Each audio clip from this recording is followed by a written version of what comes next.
दोस्तों, आप सभी लोग जानते हैं कि भाद्रपद महीने का सप्तमी तिथि 10 सितंबर 2024 मंगलवार के दिन पड़ रहा है, जिसका बहुत ही बड़ा और विशेष महत्व होता है क्योंकि यह भाद्रपद महीने का मंगलवार के दिन पड़ने वाला सबसे बड़ा सप्तमी तिथि है और ऐसा दिन पूरे साल में एक ही बार आता है। इसलिए इस दिन को अपने हाथ से नहीं जाने देना चाहिए क्योंकि इस दिन भगवान शिव जी बहुत जल्दी प्रसन्न हो जाते हैं। और आप सभी लोग जानते हैं कि मंगलवार सप्तमी तिथि का अगर सबसे बड़ा कोई उपाय है तो वह है एक लाल फूल और एक सफेद फूल वाला उपाय। दोस्तों, यह उपाय बहुत ही खास उपाय है क्योंकि पंडित जी स्वयं इस उपाय को अपने अभी की ही शिव महापुराण कथा में बताया है।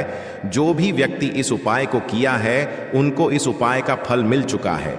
लेकिन बहुत सारे लोग ऐसे भी होंगे जिन्होंने इस उपाय को अभी तक ना किया हो, पर उनके लिए जो सबसे अच्छा मौका है मंगलवार सप्तमी तिथि के दिन। दोस्तों, इस उपाय को करने से आपको जो फल मिलेगा वह आप कभी कल्पना भी नहीं करी हो।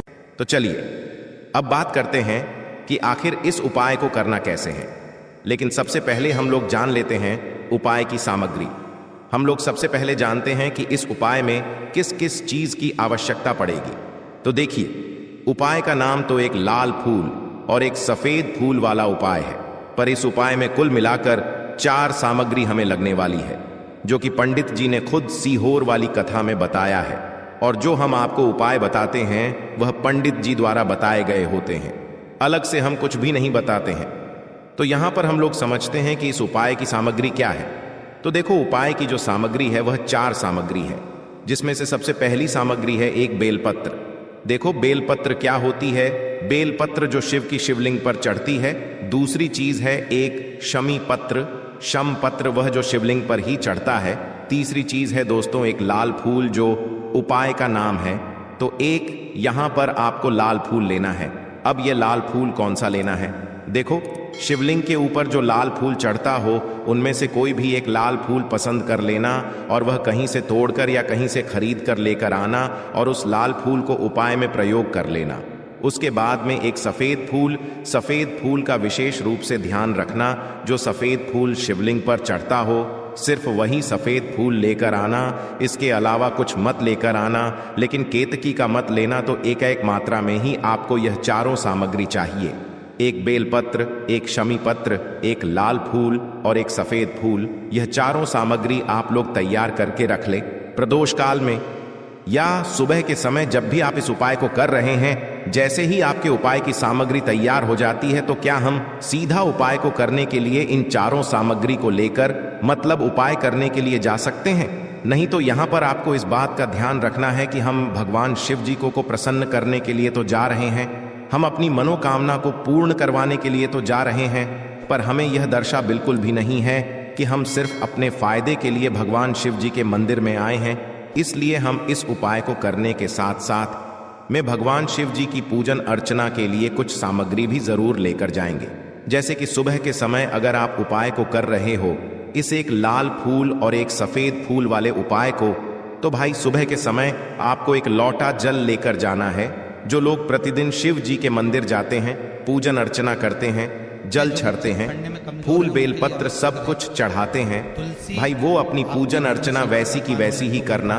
बाकी जो सिर्फ उपाय को करने के लिए जा रहा है, जो कुछ भी लेकर नहीं जा रहा है, उसे कम से कम 1 लोटा जल अपने घर से जरूर भरकर लेकर जाना अगर आप उपाय को कर रहे हो, है ना? क्योंकि इस वाले उपाय को आप भगवान भन शिव जी की पूजन अर्चना करने के बाद ही करना। वहीं अगर बात करें शाम के समय की, अगर कोई व्यक्ति शाम के समय प्रदोष काल में इस वाले उपाय को कर रहा है तो भाई आपको मात्र एक घी का दीपक तैयार करना है। ये बात हम हमेशा बोलते हैं। शाम के समय प्रदोष काल में कोई कर रहे हो ना, तो दीपक का विशेष महत्व होता है अमावस्या के दिन का। प्रदोष काल में जो भी व्यक्ति दीपक जलाता है ना भगवान शिव जी के मंदिर में, भाई उसके जीवन से सारी दुख और परेशानियां भी दूर होती हैं। तो भाई इस दिन दीपक का विशेष रूप से ध्यान रखना आप लोग। अगर आप इस उपाय को शाम के समय प्रदोष काल में कर रहे हो, है ना, ये जो दीपक आप लोग लोगे ये आटे का लोगे। जो आटा आप गूंद दोगे उसके अंदर कुछ भी मत डालना, मात्र सादा आटा लगाकर उसे तैयार कर लेना और एक मीडियम साइज का दीपक तैयार कर लेना। वो दीपक ना ज्यादा छोटा हो ना ज्यादा बड़ा हो, है ना, उसके बाद में दीपक आपका तैयार हो जाए तो इसके अंदर जो बत्ती रखोगे वह गोल बत्ती रखोगे। देखो, गोल बत्ती भी दो तरह की होगी, एक बाजार की और एक घर वाली। तो कोशिश करना अपने घर में जो रुई रखी हुई है उस रुई से आप लोग एक गोल बत्ती अपने ही हाथों से बनाओ। उपाय का फल अच्छा मिलता है, भगवान शिव जी जल्दी प्रसन्न होते हैं। जब हम किसी भी उपाय को अपने हाथों से परिश्रम करके तैयार करते हैं तो आपको उस दीपक के अंदर एक गोल बत्ती रख देनी है। इसके अंदर जो चीज आप लोग डालोगे वह डालोगे शुद्ध देसी गाय का घी। इस बात का विशेष रूप से ध्यान रखना, शुद्ध देसी गाय का घी ही डालना है, तेल वगैरह नहीं। आज के दिन तो मत डालना, क्योंकि भगवान शिव जी का सबसे प्रिय दिन और प्रिय समय पर हम लोग इस वाले उपाय को कर रहे हैं। तो थोड़ा सा शुद्ध देसी गाय का घी इतना डालना कि वह दीपक कुछ समय तक चल सके। ना बाजार वाला मिलावटी घी डालना, ना भैंस का घी डालना। शुद्ध देसी गाय का घी आपको ढूंढने में थोड़ा भी मेहनत लगेगी और महंगा भी मिलेगा, पर गाय के घी से भगवान शिव जी प्रसन्न होते हैं और उसी शुद्ध देसी गाय की घी से घर में बरकत भी बनी रहती है और हमारे घर में सुख शांति भी बनी रहती है। इसलिए इस शुद्ध देसी गाय का घी को अपने घर में हमेशा रखा करो। वह भगवान शिव जी के कार्यों में भी उपयोग में आता है और उपायों में भी हम प्रयोग कर सकते हैं। तो यहां पर आपकी सारी तैयारियां हो चुकी हैं। उपाय को करते समय शुद्धता का विशेष रूप से ध्यान रखिएगा। सुबह कर रहे हो तो भाई सुबह तो आपको स्नान करना ही करना है। बाकी शाम को कर रहे हो तो शाम को मात्र हाथ मुंह धोकर भी आप लोग इस वाले उपाय को कर सकते हो। कोई दिक्कत वाली बात नहीं है भाई। उपाय की पूरी सामग्री तैयार करके और पूजन सामग्री लेकर आपको भगवान शिव जी के मंदिर पहुंचना है, जो आपके घर के पास में हो, जहां पर शिवलिंग विराजित हो, शिवालय हो, वहां पर आप लोगों को पहुंचना है। और जैसे ही आप भगवान शिव जी के मंदिर में पहुंचते हो, वहां जाकर ही उपाय शुरू नहीं करना है। पहले आपको भगवान शिव जी की पूजन अर्चना करना है। पूजन अर्चना कैसे करोगे? सुबह के समय गए हो तो एक लोटा जल वगैरह जो भी पूजन सामग्री लेकर गए हो, उससे पहले पूजन सामग्री आप लोग पूजन भगवान शिव जी की कर लो। जो व्यक्ति सिर्फ एक लोटा जल लेकर गए हैं वो शिव जी की शिवलिंग पर मात्र एक लोटा जल एक धारा से धीरे धीरे करके छड़ लो, है ना। अपनी पूजन अर्चना आप लोग जो हैं पूरी कर लो पहले। उसी के बाद अगर आप शाम के समय कर रहे हो तो पहले जाकर बैठना है। भगवान शिव जी के शिवलिंग के पास में आप जो दीपक तैयार करके लेकर आए हो उस दीपक को पहले जलाना है। यह जो दीपक आप लोग जलाओगे ना, यह किसी और की माचिस से मत जलाना। अपनी ही माचिस अपने ही घर से लेकर आना और इस दीपक को अपने ही माचिस से जलाना। अगर आपने मंदिर की माचिस या किसी और की माचिस ले ली, इस उपाय को करने में इस उपाय का फल उस व्यक्ति को भी थोड़ा बहुत मिल जाएगा। इस बात का ध्यान रखना। अपने घर से अपनी ही माचिस लेकर जाना और इस दीपक को जलाना। दीपक को जलाने के बाद भगवान शिव जी की शिवलिंग के पास में रख देना। शिवलिंग के इतना पास में मत रखना कि भगवान शिव जी को आंच लगे। थोड़ी सी दूरी बनाकर ही जो है इस दीपक को शिवलिंग के पास में आप लोग रख दीजिएगा। अब जैसे ही आपकी पूजन अर्चना हो जाती है, भगवान शिव जी के शिवलिंग के सामने या आसपास कहीं पर भी बैठ जाइए उपाय को करने के लिए। और उपाय को करने से पहले आप लोग अपनी वह चारों पूजन सामग्री निकाल लीजिए। उपाय की जो सामग्री है वह निकाल लीजिए और भगवान शिव जी के शिवलिंग के ऊपर एक माता अशोक सुंदरी जी का स्थान देख लीजिए। माता अशोक सुंदर जी का जो स्थान होता है वह जलाधारी के ऊपर होता है। जलाधारी के बिल्कुल बीचों बीच में होता है। आप लोगों ने देखा भी होगा शिवलिंग की जलाधारी होती है। जलाधारी के बिल्कुल बीचों बीच का जो स्थान होगा वह माता अशोक सुंदर जी का स्थान होगा, क्योंकि यहीं पर हमें यह जो है उपाय को करना है। सबसे पहली चीज, अब हम उपाय को करना शुरू करते हैं। आप सबसे पहले अपनी एक बेलपत्र उठा लो। एक बेलपत्र को आपको माता अशोक सुंदरी जी वाले स्थान पर सबसे पहले समर्पित करना है।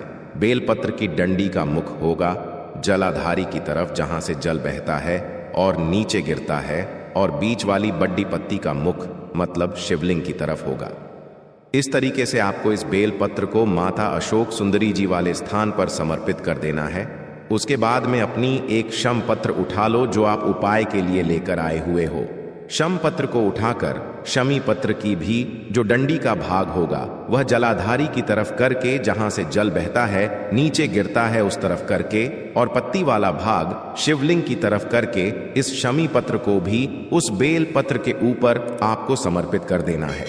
समर्पित करने के बाद अब आप ले लो अपना एक लाल फूल जो आप उपाय को करने के लिए लेकर आए हुए हो। इस लाल फूल का जो खिला हुआ भाग होगा, चाहे वह गुलाब का फूल हो चाहे कोई सा फूल जो शिवलिंग पर चढ़ता हो, भाई उस फूल का जो खिला हुआ भाग होगा वह शिवलिंग की तरफ होगा।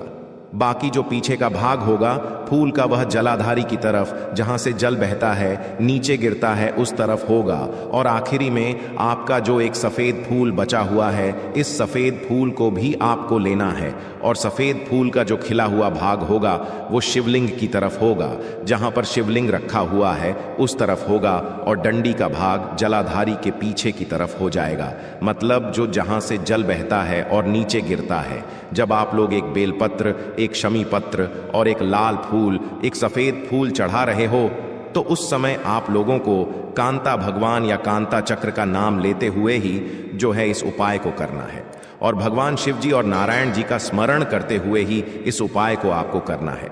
तो जब भी आप एक बेल पत्र, एक शमी पत्र, एक लाल फूल और एक कमी हो रही है, जो भी दुख और समस्या परेशानी चल रही हो, आपको अपनी वह दुख और परेशानी जो है भगवान शिव जी से उपाय को पूरा करने के बाद वहीं पर पास में बैठकर बोल देना है, हाथ जोड़ के आंखें बंद करके अपनी परेशानी और श्री शिवाय नमस्तुभयम का जाप करना है। तो दोस्तों, यह था पूज्य गुरु जी द्वारा बताए गए कुछ बहुत ही खास और महत्वपूर्ण उपाय। यदि आप इन उपायों को सही तरीके से कर लिया तो आपके जीवन में, आपके घर परिवार में जितने भी दुख और परेशानियां चल रहा है वह खत्म हो जाएगा और आपका मनोकामना पूर्ण होगा। साथ ही साथ आपके घर में पैसा भी आना शुरू हो जाएगा।